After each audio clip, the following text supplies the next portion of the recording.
Ahanmada Manipur ki praja punumapu kurumjari matam sangna ade sahi angkai ki matakta organization kaya da Manipur praja ki aifanaba tawrakiba sahi contract politics tala karba sahi manga election lab krabagi even Manipur sarkar ki minister pawdo oi krabagi ai experience khara Manipur ki praja da I pawdum jage leader haibasi khra bu kawki leader da khwaidagi maru haibasi kathokuduni kaimba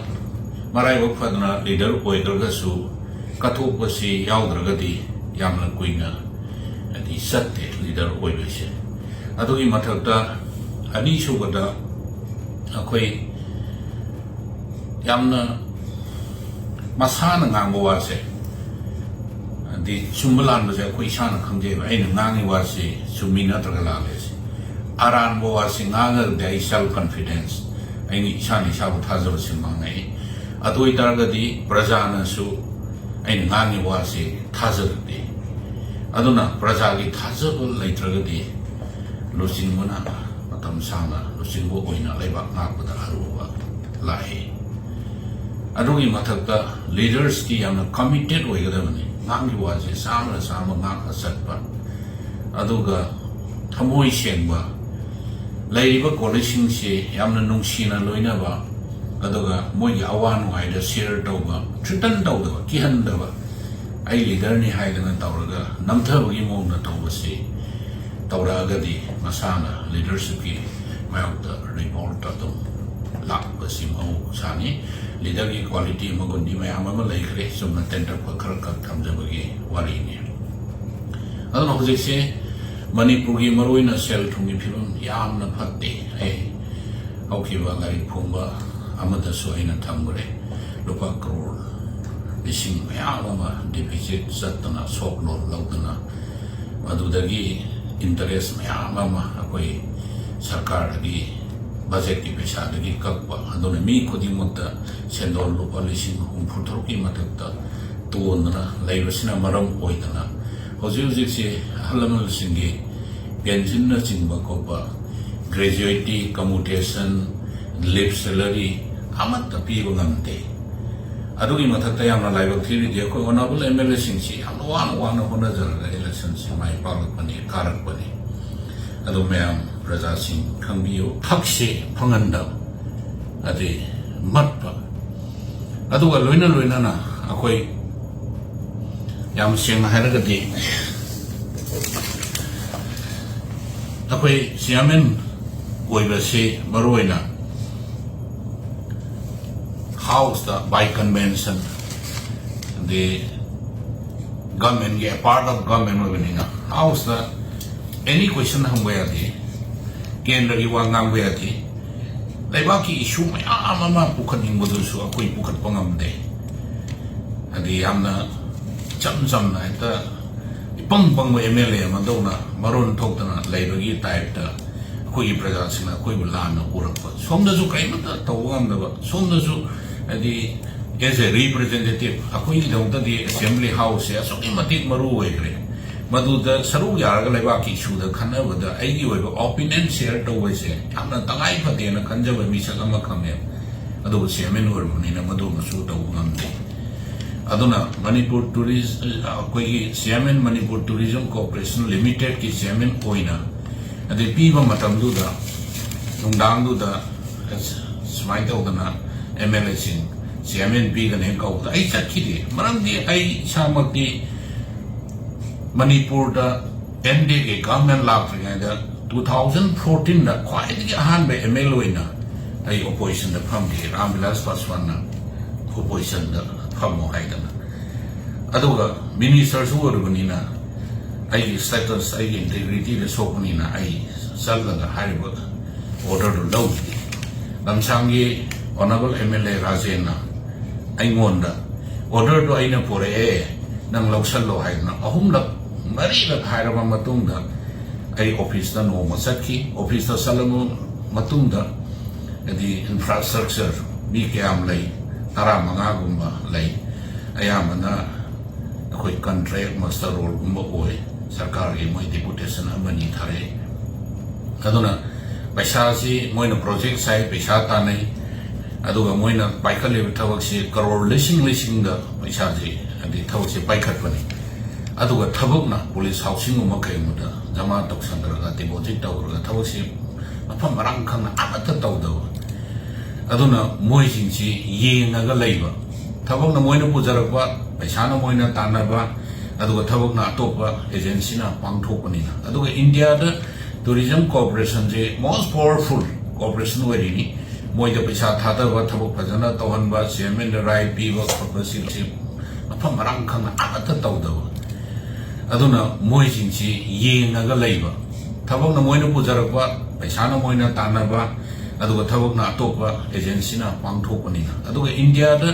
tourism corporation je most powerful corporation wari moi da paisa thada ba thabuk phajana tawhan ba chairman da rai pi ba corporation loina tawna ba ngakne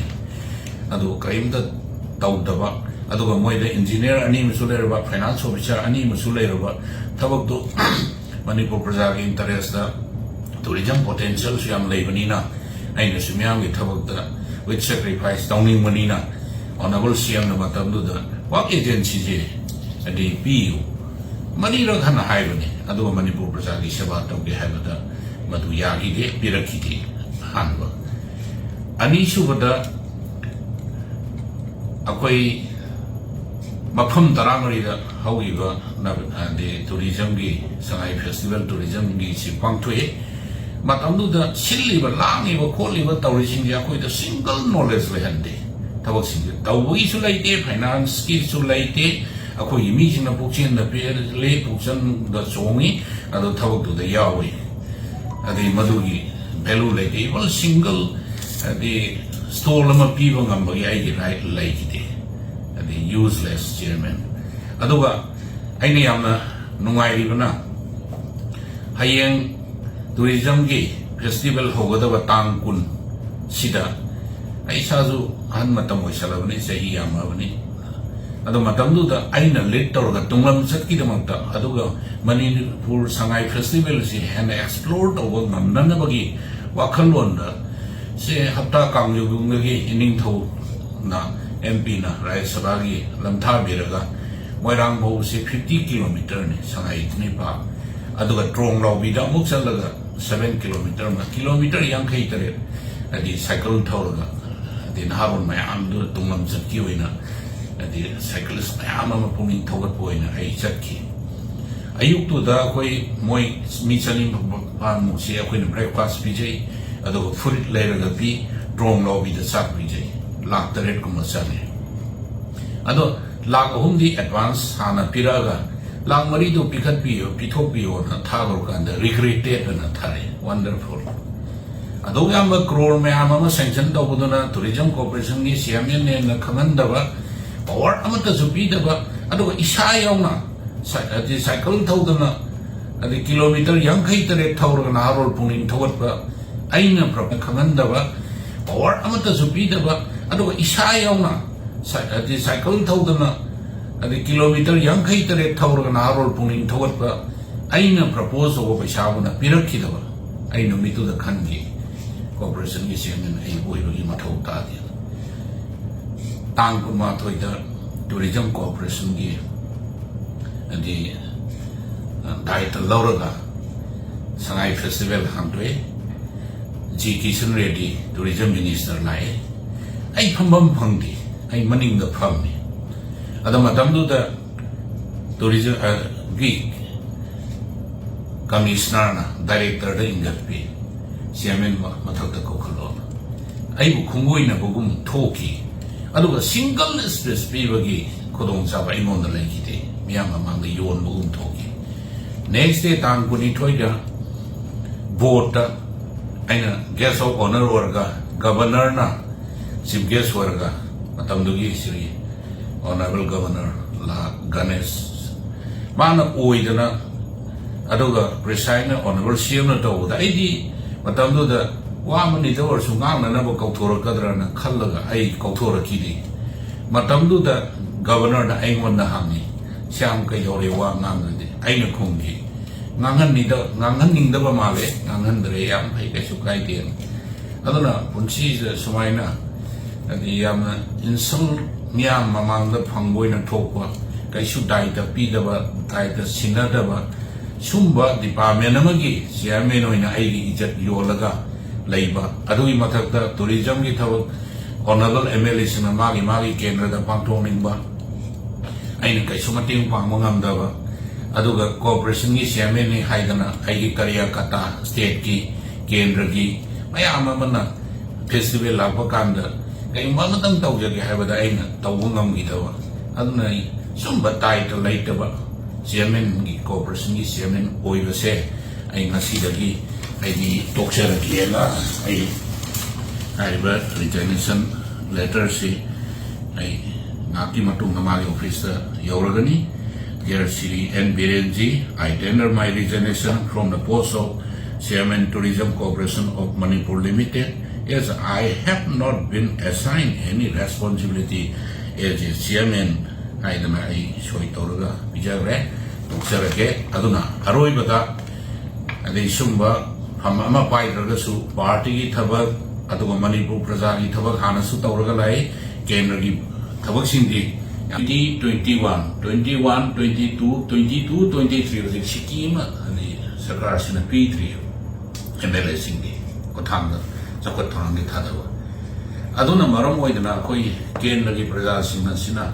a Koida, Sumna Saibatan, Sen Kati Dana, Sayapa,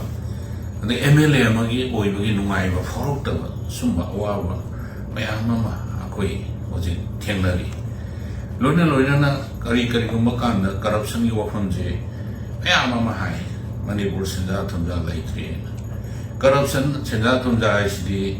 piri ba maga lauri ba ani du khatani khanga dori ba adun Manipur senja thumja laita braisdi Manipur gi prasasana khangbiram mani corruption haibesidi aina thingbe yaroi kana mon na ta thingbe yaroi system amadi policy na adi thinggadawne masi akoi khangmin thuma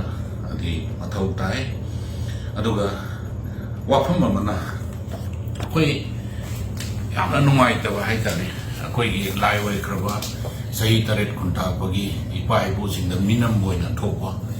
matam akoi January 9 si Maras Gambir Singha gi attack anniversary mangi mongpham lai ban dawal punda da pangthwe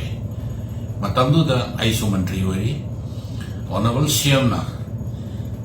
adi ningthau sing dubu ningsingwa akoi ningthau rel humbudraga nithoigi wall da mana palamba matam magi MAMI loin inscribe torga hakkani semgat kani haidana ani lau thoki aisu matam du da covid lakshan ba aduga ai minister drop togi badagi ai pressure do khra handaki adi election 2022 gi lorga no government sema pa kan dai honorable CM da Hana lau Toukhre media da Manipur gi praja da aigi kendra gi praja singbe assure Toukhre na haiba thabuk tumadi paikhat da si paikhat pion haiba kan adu gi wa go ni adu dia koi hau khra lai wai khra ina balidan katna Manipur gi ning kha tamba sai taret kun da ko da hanjan graba halamar sindu da minam boina thoki adu na maram oidna hau ki ba Maharaj Gambir Singha gi January tangma panda pangthokpa that anniversary I attend tawkidi aduga loina na yamna nokningi ba yamna nungai ri atumba adi kathokhraba ining thauching dugi mafam duda cafeteria masan kak saba la kuntra sangdo moi imung manungna adi thika tawe nam nokning wafam ni adi mi hakse phanganda adi matpa aduga loina na